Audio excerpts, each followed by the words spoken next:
Hi folks, welcome back to the channel. It's moi, Richardio.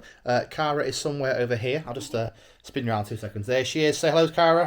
Hello. Hello, Cara. How you doing? I'm okay. Good, good, good. Watching a bit of DJ Audits on the box today, so not sponsored, but great channel. DJ Audits, great guy. Anyway, let's talk about why we're really here. So, I've got some news to tell you all in relation to a news article I've just discovered on the internet about the DWP. You know where this is going, don't you? Oh well. Anyway, if you're new here, don't forget to like and subscribe. Hit the bell and button down below you just now. It's totally free of charge.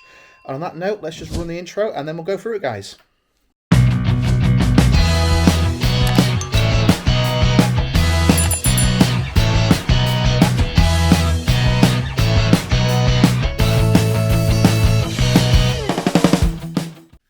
Right then, so where was we? First of all, excuse any mess behind me, just a rubbish dumping area. So yeah, I'm going to put the screenshot up for you now, and then I'm going to read it, guys, and then we'll go through it in details. So today's news is basically the DWP is under fire as 50,000 overturned disability benefit decisions without new evidence. A further, get the words out, a further 30,000 claimants won their appeal based on oral evidence that could have been obtained by the government department, but as per usual, they chose not to. So what does this basically mean?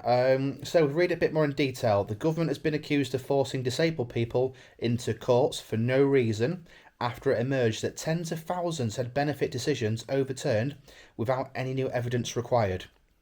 Now, we all know that the tribunal can be one of the hardest stages when you go through a PIP application. It's not easy at all. Just in general, the PIP application and the process is extremely difficult. At the moment, we're helping about 4 or 5 people, dealing with that at the moment, basically. And each one is so hard and it's so complicated, and it shouldn't be this way. It's making it more and more difficult on the claimant and actually causing more health issues than it should be, which, it's ridiculous. It goes on to say figures show that 50,000 people seeking PIP had initial refusal overturned at tribunal without the need for new evidence. 50,000 people had their original decision overturned. Wow. I mean, what does that tell you? And it goes back to the assessments and the assessors, rather. The proof we've said before all along about them being paid, bonuses effectively to fail people. If you failed 50,000 people and your average is about 80 quid per day extra for failing 2 or 3, that soon builds up, doesn't it? It's a little bit. Yeah, so the data was released in answer to a parliamentary written question on PIP payments by Labour MP Marcia de Cordova. I hope I said that right, because that's a tricky one for me. The DWP Minister, Mims Davies, boo, definitely a Tory, responded that more than 50,000 people had their appeal upheld by a tribunal without any evidence, and then just under 30,000 won their appeal based on oral evidence. So, in reality, 50,000 people had the decision overturned on the evidence that they originally had used. So, when they said no at mandatory reconsideration and the first time, they basically got overruled anyway with the same evidence. So, wasting more taxpayers' money, which people don't seem to like, apparently, on this channel, and also wasting people's time, their own time, civil servants' times, and also causing health issues of people claiming PIP. Nice one, DWP. Well done. Keep up the shit work. Anyway, so fewer than 1,000 successful appeals were based primarily on new written evidence given to the government. So fewer than 1,000 people actually had the decision overruled or upheld, compared to the 30,000. That's just phenomenal. PIP was introduced in 2013, and almost 3/4 of appeals lodged against the DWP have either been won at the hearing or lapsed when the government concedes prior to a hearing. Effectively, it just means that the government's, given up, basically. They've not carried on sorts of thing, like, they've just said, no, we'll get rid of it. No, just pay them, basically. They're not interested, which is common. That does happen regularly. According to government figures, 235,300 appeals have been overturned in favour, I said flavour, of the claimant in tribunal since 2013. Cara's laughing at me now, bless her. She thinks flavour's funny, it's not. A further 71,000 people were awarded the payment they wanted after the appeal lapsed. It's kind of showing what we all said all along, the appeal is being overwritten more often than not. So why do we have to go through this constant sort of fight and battle where you've got to go through a court system to get the money you're entitled to? Why can't the DWP just do the job they're put there for in the first place and, literally give people the money they're entitled to? That's why we do these arguments, which seem quite popular. Anywho, so Z2K, an anti-poverty charity, have argued the government is forcing disabled people to go to the court to get the support they're due. That's what I just pretty much said, pointing out that almost 3/4 of all appeals lodged against the DWP decisions have either been won at the hearing or lapsed. So they're calling it for it not to go to court, but yet they still want to. It's like they're trying to keep the bank balance as high as they possibly can for us. I don't know why. It's silly. It really is. But hey ho, the government's also planning reforms, as we know, from 2025.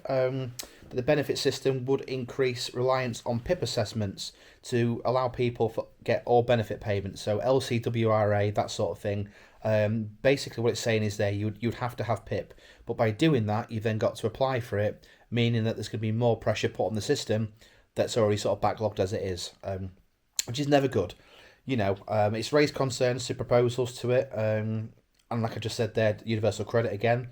And it's silly. Like, it's getting way too much now, They have to sort of realise that it has to stop this level. But I'm happy that people are getting the decision overturned and they're finally getting awarded what they're, getting, because that's how it should be. It does go on to say, I'll read it real quickly. Like I say, I'm not going to put all of it on the screen, so you have to forgive me. I'm reading what I'm seeing here. He says, but all too often our clients are forced through a stressful and time-consuming appeals process, only for the tribunal to rule the DWP has got it wrong and could have realised that previously. The thing is, they won't realise it previously because they're getting paid not to. That's why. If the DWP asked the right questions and looked properly at the evidence at the start, it could avoid nearly all of these appeals. I think it means to say, all the bad appeals not going through and stuff. That would be a huge benefit for our clients who would get the correct decision earlier, and the many others who don't appeal, so currently are denied what they're entitled to. It's honestly, it just says, and government's plans to restrict extra universal credit to people receiving PIP will only worsen the impact of an incorrect decision. DWP should focus on getting its decisions right first time before making PIP decisions even more high stakes. That's very true. So basically, the way it's going to go with that is, if you have a failed PIP assessment in 2025 onwards, basically you lose the £390 element in universal credit as well.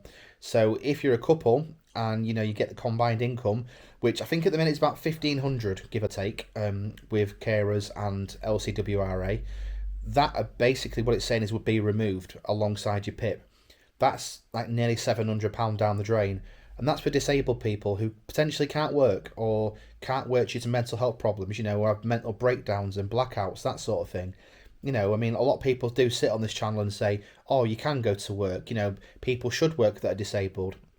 I've argued time and time again, those people are absolutely backward buffoons, simple as that. And they'll never get traction on the channel, never get the 5 minute of fame that they need, because they're not worth it. But yeah, I thought I'd bring this to your attention, like I said, just because it is extremely good that, decisions are being overturned at the tribunal, and that's amazing. So thank you for all the independent people out there doing the hard work. Thank you for people supporting this channel as well, supporting people in PIP applications and benefit decisions. You are the true heroes pretty much. I'm just here to kind of give you the information.